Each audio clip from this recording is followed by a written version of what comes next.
Hello everyone, Assalamu alaikum. Welcome back for another video in the series. In this video, let me now show you a code example implementing the Softmax regression model that we have been talking about in the previous videos. And I'll be implementing this model from scratch in this video. So this scratch implementation shall be using a simpler iris dataset.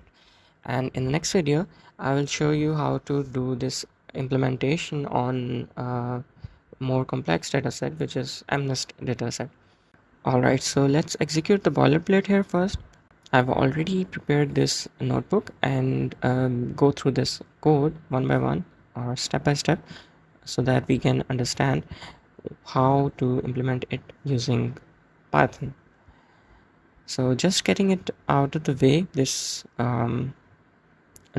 libraries, and here so the loading data, sorry, and here so the data loading, there's nothing really new going on. It's the same code I used for this toy dataset and the simpler iris dataset I used before in previous videos. So I don't want to really spend too much time on discussing this again. I'll add links to those videos in the description where I have explained or we have discussed about this in the coding examples. It's essentially the same code, only that this time we are using 3 classes instead of 2 for our iris dataset. So we have now these circles, upside down triangles, and squares. So left hand side is the training set and the right hand side is the test set. In next video I will show you also the PyTorch data loader. So that is then usually how we load data, because in deep learning we usually don't use CSV datasets. We usually don't do this procedure. We usually use a data loader. So starting with our low level from scratch implementation, computing the gradients manually, here I just define some helper functions, one that converts the class label to a one hot format, softmax function, and the cross entropy as the loss function. Note that you don't have to implement any of that when you use PyTorch regularly. I mean the regular version of how people implement code in PyTorch, because PyTorch will do the one hot encoding internally, kind of implicitly when we compute the loss. I will show you how that would look like later in this video. And also it has a softmax and cross entropy function already implemented, so you don't have to worry about that yourself. But I'm just doing it here to really show you that the mathematical concepts from this lecture really translate one to one into code, and it actually all works. So similar to a logistic regression, we start with defining a class. In the init constructor method, we construct the weights and the bias. We initialize them here to all zeros, and notice that weights, in contrast to logistic regression, this softmax regression context, it's now matrix, right? So we have the matrix number classes, num classes, and num features. So this is an h times m matrix. And because we have also two net inputs for the two outputs, we also have now the bias as a vector. So this is a dimensional vector now, h dimensional vector. So h is the number of classes, and here is the forward method. So the forward method is computing the net inputs, so I call them logits because these are, you can think of them as the net inputs. It's just the multiplication between the inputs and weights plus the bias vector. So this would be an h dimensional input, net input. So these are our z values here. Then I'm applying the softmax to get probabilities, so we can also call them activations, and these are net inputs, and I'm returning both here. And here, this is the interesting part, the backward method.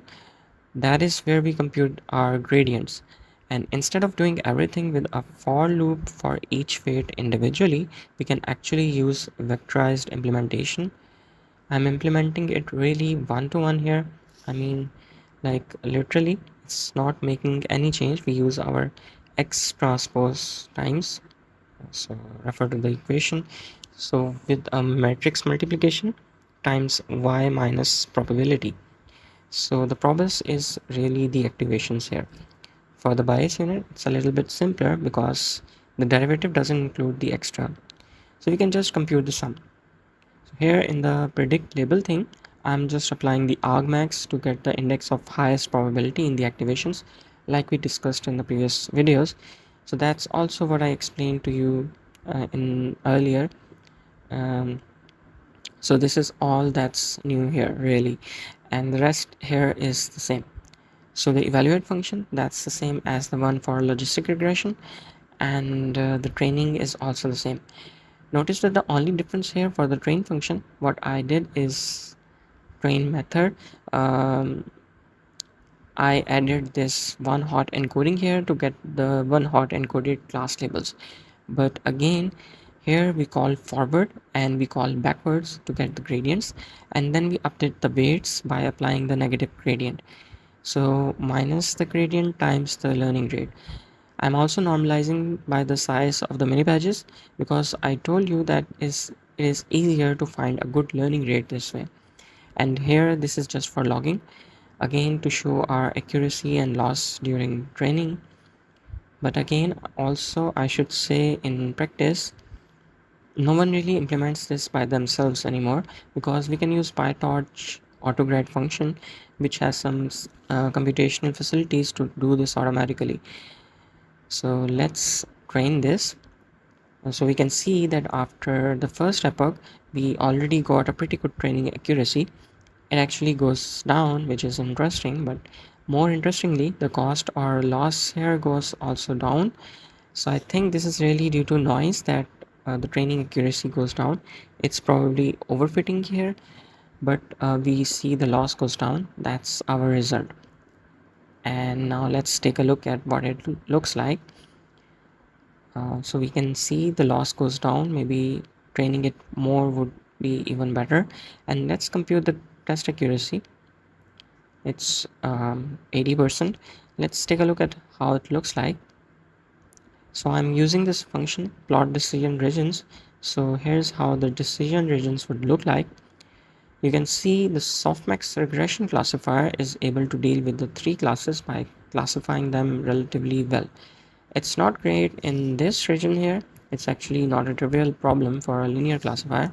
A non-linear classifier may have easier time here with this region, but this is also not the point. Now let's take a look at how we would implement it using PyTorch module API. So the module API makes many things easier, like I said before. So we can use this linear layer, which is our net input computation here. Actually, we don't need all of this part here in real application. I'm just doing this part so that we can compare this implementation to our from scratch implementation, because above I also used zeros. So I initialize these weights to zeros, if you remember. Otherwise, if I don't do that, here at the bottom it will have the same small random numbers. The smaller random numbers are good for multi-layer networks, but it would make it hard to compare this implementation with our example that we implemented before from scratch. So if we have different starting weights. But we will also talk more about weight initializations in a later video. I will have a lecture on how we can initialize weights and what these random weights are, and there are some computational tricks to choosing good weights. So the forward method is now very simple. We can use the net input computations here via the linear layer, which we have done before as well.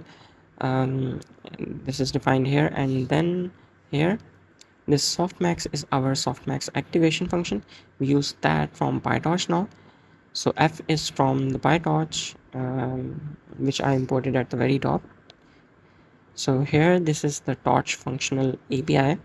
NN stands for neural network, and since functional API, instead of typing it all the time, instead of writing, let's say this dot softmax and do the same for other functions, people usually implement the function API as f just to make it shorter. So you only have to type f softmax basically. So that's just a convention when you work with PyTorch code. So that is basically it. We are using the stochastic gradient optimizer here, optimizing the parameters of that model, and this is all there is to it really. when we use PyTorch. And training it now, you can see the test accuracy is also 80%, which matches our uh, same accuracy that we got when we implemented it using scratch. And actually, if you look at the decision region plot, both of the plots which I showed you above and this one, it looks almost identical. There's some slight numerical difference, I think, and that's all.